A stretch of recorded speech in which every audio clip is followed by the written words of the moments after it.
আসসালামু আলাইকুম। শাকিল আহমেদের পেজ থেকে সবাইকে জানাচ্ছি শুভেচ্ছা, স্বাগতম। তো কেমন আছেন সবাই? আমিও আছি, আলহামদুলিল্লাহ অনেক ভালো আছি। তো আপনাদের সামনে বৃষ্টির মধ্যে ঘুরতে চলে আসলাম পাকশি রূপপুর স্টেশনে। তো অনেকেই জানেন যে এটা একটা নতুন, মানে খুব কিছুদিন আগে হলো আর কি এটা তৈরি করা হয়েছে। তো পাশে আছে আমাদের পাকশি হার্ডিং ব্রিজ, অনেক পুরাতন ব্রিটিশ আমলের তৈরি একটা ব্রিজ। তার সাথে হয়তো 100 ফিট কি দূরে হয়তো রূপপুর স্টেশনটা তৈরি করা হয়েছে। তার পাশে আছে রূপপুর পারমাণবিক পারমাণবিক বিদ্যুৎ কেন্দ্র, যেটা বাংলাদেশের মধ্যে একটা পাকশি ঈশ্বরদীর মধ্যে অনেক মানে মানে লাখো মানুষের কর্মস্থল। এখানে অনেকেই এলাকার অনেক মানুষ চাকরিজীবী অনেকেই আছে। আমার শ্রদ্ধেয় বড় ভাই রতন ভাই আছে, 3-4 বছর আগে একসাথে চাকরি করছি বিকাশে। সে ভাই আছে, পরিচয় করাই দেবো ভিডিওর লাস্টে। তো দেখতে আসলাম যে আসলে কি আছে রূপপুরের স্টেশনে, কি আছে অপরূপ সৌন্দর্যে ঘেরা আছে। ভাই এই পাশে একটু দেখান, অপরূপ সৌন্দর্যে ঘেরা, চারদিকে সুন্দর প্রাকৃতিক দৃশ্য। তো যে দৃশ্যগুলো না দেখলেই নয়, এখানে যদি না আসেন তাহলে বুঝতে পারবেন না চারদিকে প্রাকৃতিক ঘেরা যে অপরূপ দৃশ্যগুলো আছে। নিতান্তই একদম মনোমুগ্ধকর একটা দৃশ্য। সেটা মানে নিজ চোখে না দেখলে এটা অনুভব করা যাবে না আর কি। পাশ দিয়ে সুন্দর রাস্তা করে দেওয়া আছে, অনেকে বিকালে আসে, ভিডিও করতে আসে, দেখতে আসে, ঘুরতে আসে। তো ভাই বোন ফ্যামিলি সহ বেড়াতে আসে। তো ঘুরে বেড়ানোর মতো একটা অপরূপ সৌন্দর্যে ঘেরা একটা রাস্তা, বা একটা স্টেশন, যেখানে আপনারা যদি আসেন আপনাদের মন মানসিকতা অবশ্যই ভালো হবে। তো আমরা বৃষ্টির মধ্যে এসে পড়ে গেছি বিপদে, বড় ভাইকে নিয়ে আসছি। তার ডিউটি, সে নাইট ডিউটি করে আমাকে সময় দিচ্ছে, অসংখ্য ধন্যবাদ ভাইকে।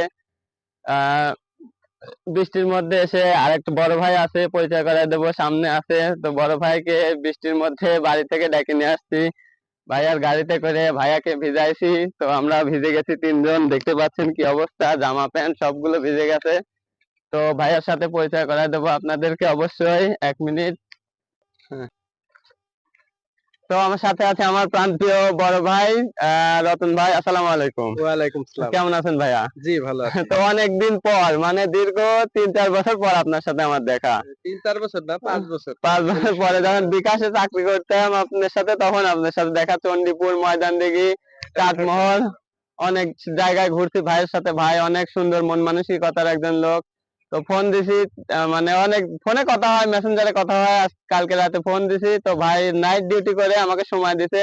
তো এই জন্য ভাইকে অসংখ্য ধন্যবাদ। তো ভাইয়ের কাছ থেকে জানবো যে আসলে রূপপুর পাকশি এদিককার বৈশিষ্ট্যটা কি, লোকজন এত আকৃষ্ট হয় কেন? যে পাকশি মানে শুক্রবারে বিকাল হলেই সবাই বলে যে ঘুরতে যাব কোথায়, বলে পাকশি। আসলে পাকশির ঐতিহ্য বা কি, যে লোকজনকে এত আকৃষ্ট করে কিসের জন্য, সে বিষয়টা আগে আজকে জানতে পারবো ভাইয়ের কাছ থেকে।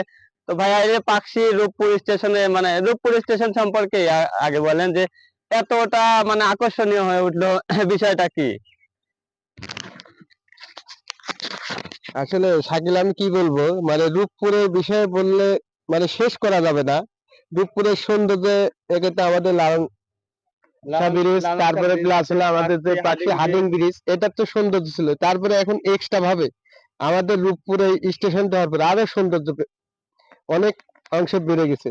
এখানে বিকেল হলে দেখবেন আপনার অনেক ছেলে মেয়েরা ঘুরতে আসে, এখানে ভিডিও করে, অনেক ইউটিউবার আসে, কন্টেন্ট ক্রিয়েটররা। এক কথায় শিল্পর দিক দিয়ে এদিকে ইপিজেড আছে, ঈশ্বরদী সব দিক দিয়ে এগিয়ে, এমন কোনো ইয়ে নাই।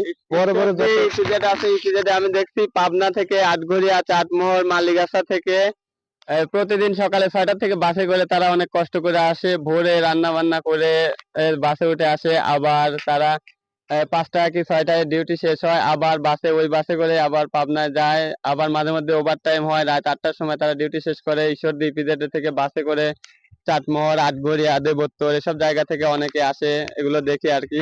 তো পাশে আছে আরেকটা পারমাণবিক বিদ্যুৎ কেন্দ্র, সেটার বৈশিষ্ট্য, এলাকার কত লোকজন কাজ করে এখানে, কতদিনের মধ্যে চালু হবে। আপনি নিজেও সেখানে কর্মরত আছেন অনেকদিন যাবত, তো সে সম্পর্কে যদি কিছু বলতেন।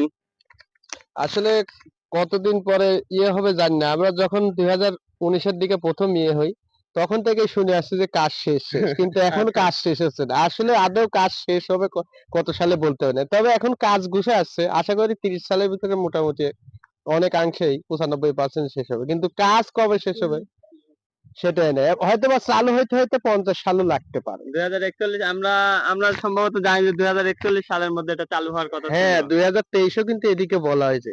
আচ্ছা, জানেনই তো কনস্ট্রাকশনে একটা কাজ ধরলে কিছু ভুল ত্রুটি থাকে, যার কারণে আস্তে আস্তে কাজগুলা পিছায় যাচ্ছে। তো কিছুদিন আগে একটা চুল্লি সম্ভবত রানিং করা হয়েছিল বা টেস্ট করার জন্য, তো সেটা যে বিকট শব্দ, তো সেই শব্দে পুরো ঈশ্বরদীবাসী এমনকি পুরো সোশ্যাল মিডিয়ায় মানে ভয়ের একটা আতঙ্ক সৃষ্টি হয়ে গেছিল যে এটা হয়তো ধ্বংস হয়ে গেলে অনেক বড় মানে একটা ক্ষতির সম্মুখীন হবে ঈশ্বরদী, পাবনা, রূপপুর পারমাণবিক বিদ্যুৎ কেন্দ্র, তারপরে আছে লালন শাহ সেতু, এইসব কিছু অনেকটা ধ্বংসের মুখে চলে যাবে, এরকম অনেক কথাই শোনা যেত। তো সে সম্পর্কে যদি কিছু বলতেন।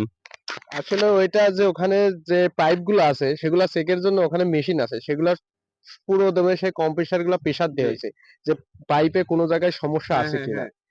যার কারণে এই বিকট শব্দ। প্রত্যেকটাতে 2টা করে 4টা এরকম আছে, 4টা ইয়ে করলে অবশ্যই সাউন্ড হবে, হ্যাঁ, কিন্তু হ্যাঁ, এত অবশ্যই, বিকট অবশ্যই হবে হবে। না।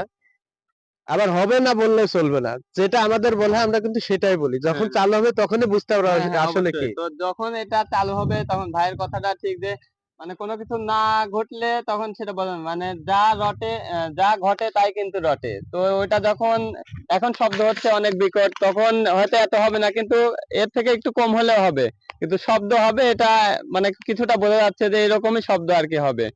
তো এই ছিল আজকের ব্লগ। তো বৃষ্টির মধ্যে ঘুরতে আসছি, আমাদের তুষার ভাই মানে বাড়ি থেকে হোন্ডা নিয়ে আসছে, বৃষ্টির মধ্যে ভিজে, সেও ভিজে গেছে, এই যে রতন ভাই ভিজে গেছে, আমি নিজেও ভিজে গেছি। তো অনেক ঘোরাঘুরি করবো আজকে আর কি। তো এখানে মানে রূপপুর স্টেশনের ভিউটা দেখাবো, আরো সামনে অনেক কিছু আছে যার সময় ভিডিও করে দেখাবো। তো এই ছিল মানে রূপপুর স্টেশনে পাকশি ব্রিজ, হারিং ব্রিজ, লালন শাহ সেতু সম্পর্কে যা মানে আমার জানা ছিল, রতন ভাইয়ের যা জানা ছিল, এগুলোই বলছি আর কি। পাশে আছে আমাদের পাকশি রিসোর্ট।